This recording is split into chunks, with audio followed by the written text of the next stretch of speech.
शिवपुर गांव के छोटे से कच्चे घर में रहने वाला मोहन अपनी सादगी और मेहनत के लिए पूरे गांव में जाना जाता था। उसके पास 3 बीघा जमीन थी जो वर्षों से उसके परिवार का एकमात्र सहारा थी। यह जमीन किसी बड़े खेत का हिस्सा नहीं थी, लेकिन मोहन को हमेशा यही विश्वास था कि उसकी मेहनत से वह एक दिन अपने परिवार के लिए सुखद जीवन बना सकेगा। मोहन का परिवार बहुत छोटा था। उसकी पत्नी गौरी और 10 साल की बेटी राधा। गौरी शांत स्वभाव की थी और हर मुश्किल घड़ी में मोहन का साथ देती थी। वह परिवार के लिए घर संभालती और जब जरूरत पड़ती खेतों में भी हाथ बटाती। राधा अपने पिता की आंखों का तारा थी, जो पढ़ाई में बहुत होशियार थी, लेकिन आर्थिक तंगी के कारण मोहन उसे अच्छे स्कूल में नहीं भेज सका। उस साल बारिश ने पूरे शिवपुर गांव को धोखा दे दिया। आसमान से बूंदें गिरने का हर कोई इंतजार करता रहा, लेकिन खेतों में पानी का एक छींटा भी नहीं पड़ा। मोहन के खेतों में खड़े फसल के पौधे सूखकर पीले पड़ने लगे। उसकी मेहनत पर मानो प्रकृति ने पानी फेर दिया। साहूकार रामदीन, जो उसी गांव में रहता था, गांव में अपनी कठोरता के लिए कुख्यात था, मशहूर था। मोहन के पास आया। मोहन, अगर पैसे चाहिए तो बता दे, तेरी जमीन गिरवी रखकर कर्ज दे सकता हूं, लेकिन अगर समय पर चुकाया नहीं तो जमीन मेरी होगी। मोहन ने आंखों में आंसू लिए कहा, रामदीन भैया, जमीन तो मेरा इकलौता सहारा है, मैं और कुछ गिरवी रख दूंगा। रामदीन ने हंसते हुए कहा, तेरे पास जमीन के सिवा है ही क्या? मजबूरी में मोहन ने जमीन गिरवी रखकर कर्ज लिया।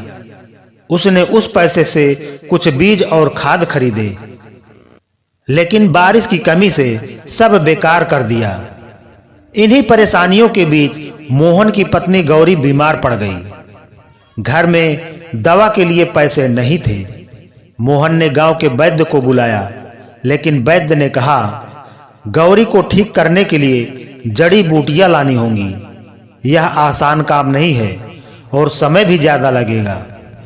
मोहन के पास कोई चारा नहीं था। उसने भगवान शिव के मंदिर जाकर उनसे अपनी व्यथा सुनाई।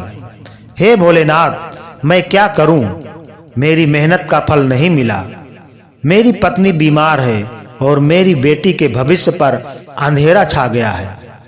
मुझे रास्ता दिखाइए।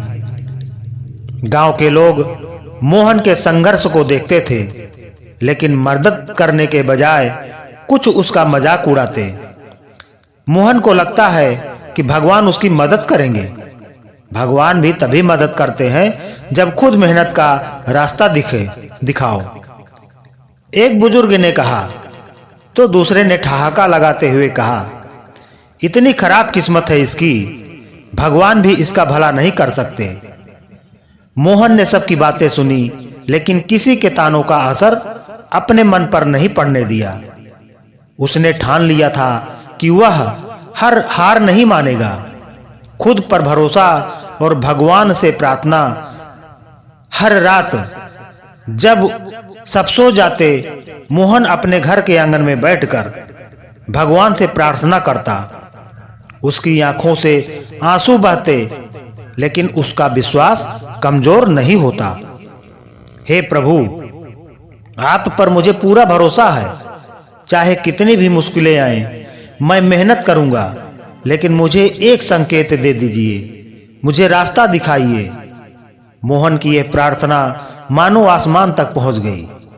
मोहन की रातें अब प्रार्थनाओं से भरी रहती थी।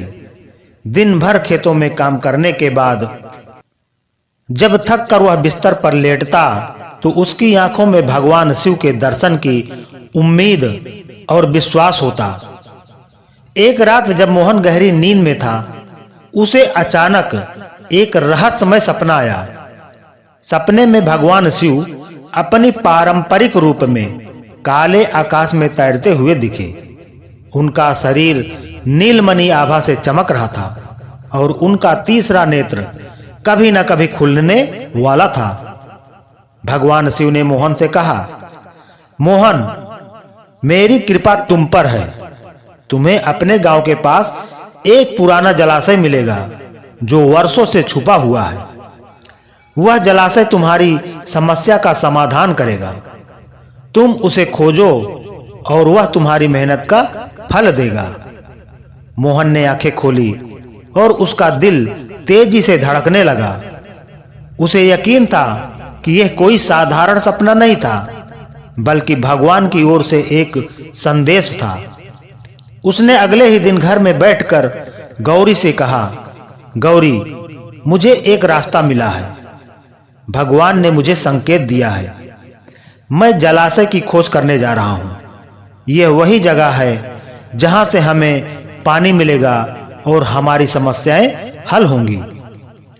गौरी, जो पहले से ही बीमार थी, अब कुछ आश्वस्त दिखी। वह मोहन को समझाते हुए बोली, तुम विश्वास करो, भगवान तुम्हारे साथ है। मेरी दुआ तुम्हारे साथ है। मोहन ने सुबह के पहले पहर में ही यात्रा शुरू कर दी। उसके जेब में केवल कुछ बिस्किट और एक पुरानी लकड़ी की छड़ी थी। उसे यह नहीं पता था कि उसे कहां जाना है, लेकिन उसका विश्वास इतना मजबूत था कि वह बिना किसी डर के आगे बढ़ रहा था। गांव के बाहरी इलाके से होते हुए वह घने जंगल में दाखिल हुआ। जंगल में मोहन को कई कठिनाइयों का सामना करना पड़ा। रास्ते में घनी झाड़ियां, कांटे और खतरनाक जानवर उसे डराते थे, लेकिन वह आगे बढ़ता गया। उसका एकमात्र साथी उसका विश्वास और भगवान की कृपा थी। दिन भर की यात्रा के बाद मोहन थक हार कर एक पेड़ के नीचे बैठ गया। उसकी आंखें झपकने लगी और ठीक तभी उसे फिर से भगवान शिव का दर्शन हुआ। भगवान ने उसे कहा, आगे बढ़ो, तुम्हारा लक्ष्य बहुत पास है। मोहन ने आंखें खोली और फिर से उठकर चलने लगा। कुछ ही दूर जाने पर उसे एक छोटी सी गहरी घाटी दिखी, जहां से हल्का सा पानी बह रहा था। उसकी आंखें चमक उठी और वह दौड़ते हुए उस घाटी के पास पहुंचा।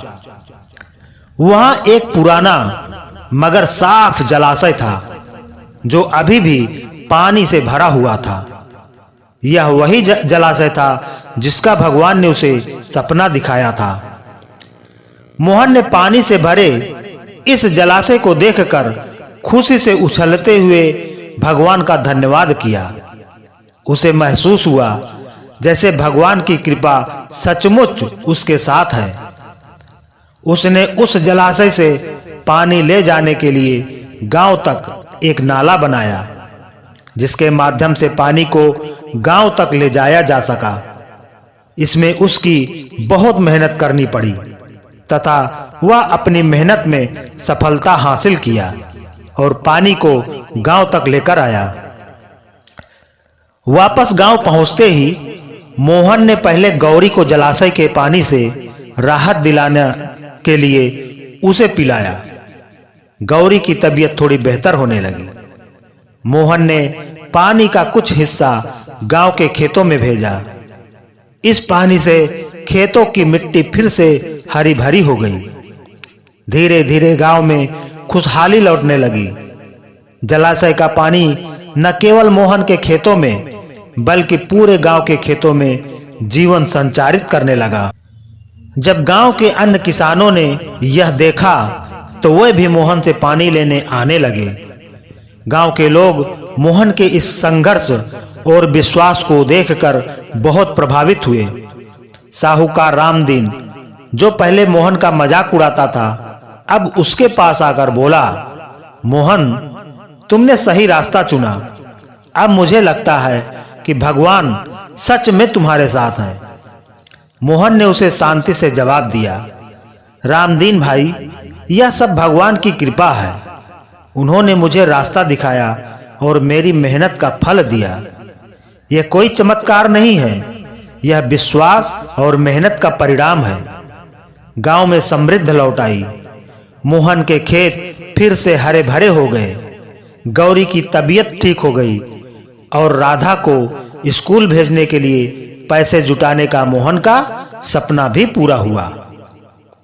इस कहानी से यह संदेश मिलता है कि जब व्यक्ति का विश्वास भगवान में सच्चा होता है और वह मेहनत से पीछे नहीं हटता तो कोई भी मुश्किल हल हो सकती है। भगवान की कृपा सच्चे दिल से काम करने वालों पर हमेशा होती है और जब तक हम खुद रास्ता नहीं खोजते तब तक भगवान हमें सही दिशा नहीं दिखाते हैं। मोहन ने अपनी कठिनाइयों से यह सीखा कि ईमानदारी, मेहनत और विश्वास से किसी भी समस्या का समाधान निकाला जा सकता है। वह अब जानता था कि भगवान की कृपा तब ही होती है जब हम उसे पूरी श्रद्धा से स्वीकार करते हैं और खुद को सही रास्ते पर रखते हैं। तो दोस्तों, आज की हमारी यह कहानी आपको अच्छी लगी हो तो एक लाइक करके वीडियो को ज्यादा से ज्यादा शेयर करें और इसी तरह की कहानी सुनने के लिए हमारे चैनल को अगर सब्सक्राइब नहीं किया है तो सब्सक्राइब कर लीजिए। धन्यवाद। एक बार हाथ की पांचों उंगलियों में आपस में झगड़ा हो गया। वह पांचों खुद को एक दूसरे से बड़ा सिद्ध करने की कोशिश में लगे थे। अंगूठा बोला कि मैं सबसे बड़ा हूँ। उसके पास वाली उंगली बोली मैं सबसे बड़ी हूँ। इसी तरह सारे खुद को बड़ा सिद्ध करने में लगे थे। जब निर्णय नहीं हो पाया तो वे सब अदालत में गए।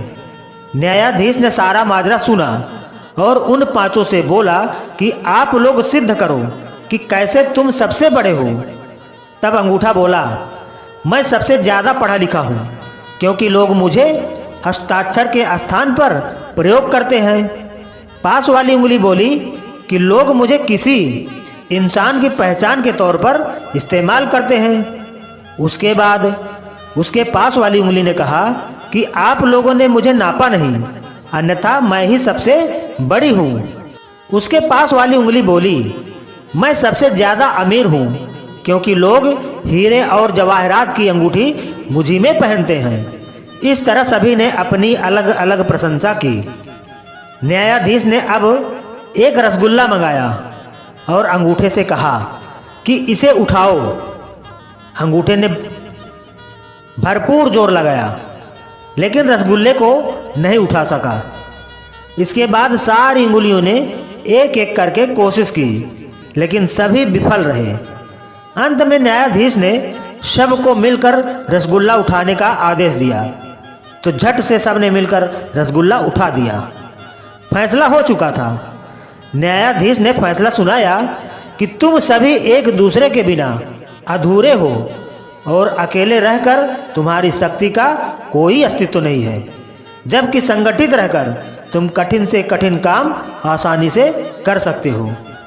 तो मित्रों, संगठन में बहुत शक्ति होती है। यही इस कहानी की शिक्षा है। एक अकेला चना कभी भाड़ नहीं फोड़ सकता। कहानी अच्छी लगे तो लाइक करें, शेयर करें और चैनल को सब्सक्राइब करना बिल्कुल न भूलें।